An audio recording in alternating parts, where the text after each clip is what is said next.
how would you describe, or what is it that the attachment-based therapist does, or what is it about this mental map that the therapist might maintain in attachment-based therapy that contrasts it with what you're referring to here as differentiation-based psychotherapy?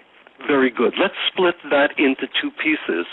What is the difference in theory or paradigm, meaning the platform, and then also what are the differences in intervention that attachment-based therapy would do as opposed to differentiation? Okay.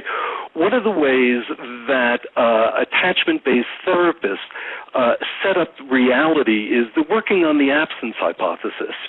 It's the idea, although this is not the language of attachment-based therapy, this is the observation of what they're actually doing. They're working on the absence of things. They're setting up a world in which the major cause of marital problems are caused by the absence of attachment, love, acceptance, empathy, communication, validation. But it's the idea that it's the absence of things that are causing things. And you can see it also come up with the idea that couples are out of connection.